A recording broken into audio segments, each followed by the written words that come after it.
Hello नमस्कार, मी वृषाली व्लॉगवाली चॅनलमध्ये तुम्हा सगळ्यांचं परत एकदा स्वागत करते। तर मी आज आलेले आहे एक नवीन व्लॉग घेऊन। आज आहे ट्यूसडे आणि तुम्हाला प्रश्न पडला असेल की ही आज एकदम घरच्या कपड्यांमध्ये दिसते आहे, म्हणजे टी शर्ट मध्ये दिसते आहे। कारण मी जेव्हा रोज वीकडेज मध्ये व्लॉग चालू करते मी एकतर ऑफिसच्या कपड्यांमध्ये किंवा कुर्तीमध्ये वगैरे असते। मी आज आहे या घरच्या कपड्यांमध्ये, कारण मी आज ऑफिसला गेलेले नाहीये। आता मी का गेलेले नाहीये याचं मी तुम्हाला कारण सांगते। पहिली गोष्ट, मी आज घेतलेली आहे सिक लीव। आजारी मी नाहीये, मला कुठे बाहेर जायचा प्लॅन आहे नाहीये। मला माझा बॉस मॅनेजर लीड ओरडला वगैरे आहे म्हणून मी मुद्दाम राग काढायला घेतलेला आहे नाहीये। रीजन एवढंच की मला आज खूपच कंटाळा आला होता, म्हणजे खूपच कंटाळा आला होता। मी गेल्या 3 दिवसापासून लगातार ट्रॅव्हलिंग करते, म्हणजे ट्रॅव्हलिंग करणं हा नॉट अ इशू, बट मी 2 दिवस खूप जास्त लांब जाऊन ट्रॅव्हल केलं। मला असं एकदम थकवा असा भरला होता। परत 2 दिवस झाले मी गणपतीसाठी फिरते, आमचा गणपती बुक होत नाही आहे। मग ते पण मी काल तरी झोपले पण होते लवकर, पण मला असं आतून झालं यार सोड, आज नकोच जायला। मग मी लीव टाकली, मेसेज टाकला मॅनेजरला की मी लीव घेते। आणि मग मी उठले, मी फ्रेश झाले, मी हेअर वॉश करणार होते खरं तर आज, कारण मी काल रात्री फिरले ना गणपतीसाठी, माझी केस खूप खराब झालेली, पण मी नाही केलं। म्हटलं परत आज फिरायचंच आहे तर म्हटलं जाऊ दे नंतर करूयात। मग मी अंघोळ करून घेतली, मग मी नाश्ता केला, नाश्त्यामध्ये मी पोहे खाल्ले आणि नंतर मी कॉफी पिली। मग मी तो व्लॉग आपला अपलोड केला रेग्युलरवाला।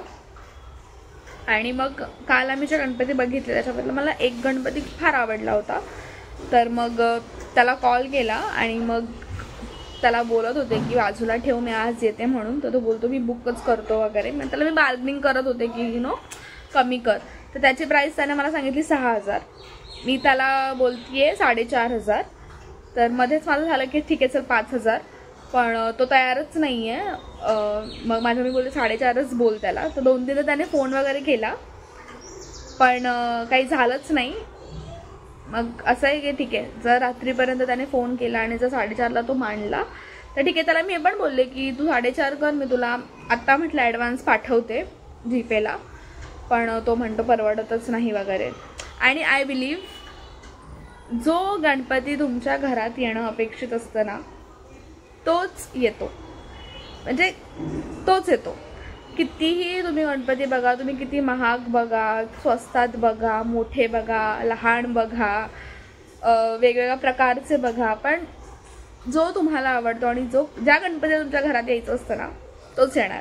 तर लेट्स प्रे, लेट्स होप। आणि आपण रेकॉर्ड पण करूया। आता वाजलेत 12, रात्री 9 पर्यंत आपण वाट बघूयात। जर त्या बाप्पाला आपल्या घरात यायचं असेल आपल्याला कॉल येईल आणि तो 4.5ला मानेन, पण लेट्स सी। आता आपण ब्लॉग पण करतोय, आला तर ठीक, नाही तर ठीक। तसे आम्ही दुसरीकडे, तर मी काल कल्याणला बघितलेत, तर आज मे बी अंबरनाथ साईडला वगैरे बघूयात की तिथे कसे मिळतात आपल्याला, तर करूयात। आणि आज आपण घरीच आहोत, बघू आपण आज दिवसभरात काय काय करतो। चला गाईज, आता वाजलेत तर आता वाजलेत 3 आणि मी नंतर थोडंसं माझं कपाट आवरलं, माझे कपडे वगैरे सगळे बघितले, कोणते येत आहेत कोणते नाही येत आहेत, ते सगळंच वेगळं केलं।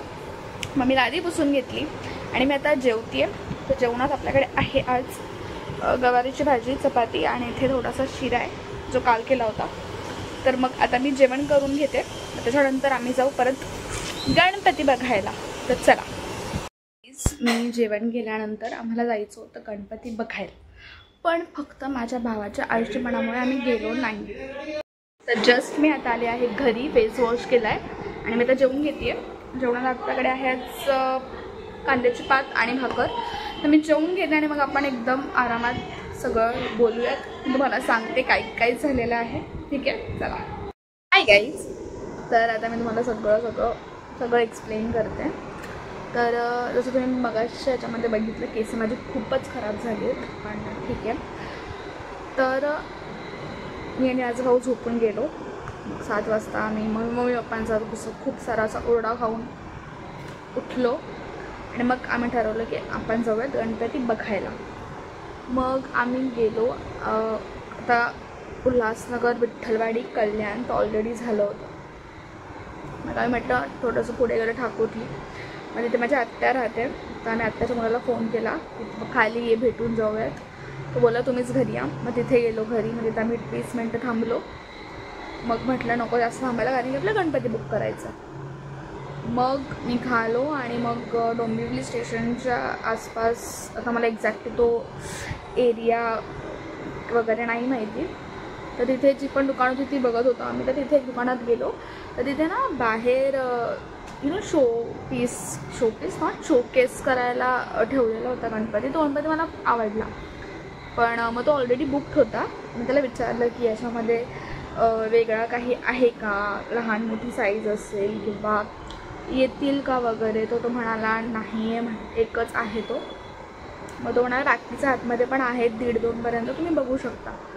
मग मी गेले आतमध्ये, तर मला ना असं जाता क्षणी गणपती असा पटकन असं आवडला. असं व्हाईटमध्ये होता, त्याला अशी कॉपरची ज्वेलरी आहे आणि एकदम असा रिलॅक्समध्ये बसलेला आहे. तो मला फार आवडला आणि तो होता अवेलेबल. तर मग त्याची मी त्याला प्राईज वगैरे विचारली. आणि असे ना यावर्षी मला अशी खूप व्हाईटमधली मूर्ती खूप अट्रॅक्ट करत होती. तर बाकीचे तर लास्ट टाइम आमच्याकडे दगडूशेठ होता, त्याच्या आधी असा एक बसून होता गणपती, ज्याला असं रेड आणि ग्रीन कॉम्बिनेशन होतं. म्हणजे रेड कलरचं धोतर होतं आणि मागे त्याचं काय बोलतो आपण, जो सिंहासन नाही, पण ज्याचा तो बसला होता ना, ते चेअरची ग्रीन कलरची होती. तर तसं झालेलं ऑलरेडी. आणि मग तेच आवडलं. मी त्याचा फोटो वगैरे काढून घेतला. मग त्याला मी बोलले की बघ मला तो बाहेरचा आहे, तो आवडला आहे, हा पण छान आहे. मग तो मला बोलला की एक गणपती मी तुला जसं बाहेरचा आहे तसं सजवून उद्या मी फोटो पाठवतो, मग तू डिसाईड कर. पण मला जी एकदम चांगली गोष्ट वाटली ना, ती गोष्ट ही होती ना, कधी कधी ना जो विक्रेता आहे तो तुमच्याशी किती पोलाइटली बोलतो आहे, तो किती काइंडनेस दाखवतो आहे ना, याच्यावर पण तुमचं एक मन बदलतं की या ठीक आहे आपण इथूनच घेऊया. जरी ती मूर्ती अवेलेबल नसेल, जर मला दुसरी कोणती आवडली, तर एक बोलतात ना, एक ट्रस्ट निर्माण करतात माणसं असं करून की बाबा जर नेक्स्ट इयर मला करायचे आहेत. आता मी बघितलं हे दुकान, इथे वेगवेगळ्या व्हरायटीच्या मूर्त्या आहेत. किंवा तुम्हाला हे पण बोललं आहे की संडेला परत एकदा स्टॉक येणार आहे, तू त्याच्यामध्ये पण बघू शकतेस. म्हणजे कसं गरज ना कोणत्या पण गोष्टी दोन्ही साईडून पाहिजे. वन साईड असून उपयोग नाही. मला गणपती घ्यायचंच माहिती आहे, पण दुकानदारवाले बाबा हीच प्राईज आहे, अवेलेबलच नाही असं करतील तर नाही चालणार ना. तर तो खूप चांगला पोलाइटली बोलला माझ्याशी वगैरे, तो की तुला हवं तसं मी करून देतो वगैरे. तर आता मी घरी दाखवली, तर माझे पप्पा मम्मी दोघांनासुद्धा ती मूर्ती फार आवडली. तर त्यांचं असं होतं की बाकी बघायलाच नको, की पर त्याचे कष्ट नाही का, तो म्हणाला की मी तुम्हाला बनवून देतो. सो आता असं आहे की ती फायनलाइजच करायची आहे. तर मी त्याला फोन केला होता, तर तो म्हणाला की आता मी ॲक्च्युली सामान येणार आहे, तर मी बाहेर आलो आहे, पुन्हा मी उद्या फोन करतो सकाळी, उद्या आपण मग फायनलाइज करून तुझी मी पावती वगैरे बनवून ठेवतो. मग हवं तर उद्या माझा भाऊ वगैरे जाऊन पावती वगैरे आणेल. सो फायनली तिसऱ्या दिवशी आपला गणपती बुक झालेला आहे, म्हणजे आपल्याला आवडलेला आहे. पण असं पण इथं राहते उल्हासनगरला, मी गणपती बुक केला डोंबिवलीला. माझे पप्पा असं होतात की बा एवढ्या लांब, आणि असं पप्पाचं की गणपती बुक करायला नाही एवढा टाईम घेतला आहे. पण जोपर्यंत तुम्हाला ती गोष्ट आवडत नाही तोपर्यंत तुम्ही तिला हो बोलूच शकत नाही ना. की म्हणजे बोलतात ना, अशी मनात बसला पाहिजे. आणि माझ्यासाठी मी सांगितलं, डोळे, त्याची सोंड, कान एकदम छान परफेक्ट असले पाहिजे.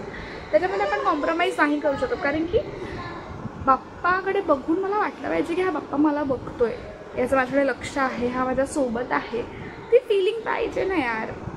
तर फायनली आमचं झालेलं आहे.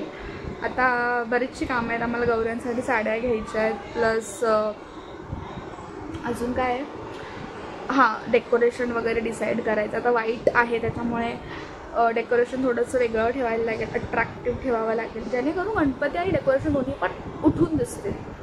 तर तो एक मोठाच टास्क असणार आहे. बट डोंट वरी, ज्या बाप्पाला आपल्या घरात यायचं असतं ना, तो आपल्याला त्याच्यापर्यंत बोलतात ना नेतोच, असं मला तरी वाटतं. आता जो कल्याणला आवडला तो पण मला आवडला होता, पण त्याने परत फोन नाही केला, त्याला नसेल परवडत. आणि मला एवढी इच्छा नव्हती की मी बोलतात ना मला आठवतं की थोडं जास्त आहे म्हणून. आता हा कसं आपल्या बजेटमध्ये पण बसतो आहे, आपल्याला आवडला पण आहे. थोडंसं दूर आहे पण ठीक आहे, एवढं पण काही दूर नाही आहे. माणसं असंच आपण फिरायला एवढं लांब जातो. इथल्या इथे आपण गणपतीसाठी तेवढं एक दिवस थोडंसं लवकर जाऊन घेऊन येऊ शकतो. मग मी आल्यानंतर जेवण केलं ते तुम्ही बघितलंच.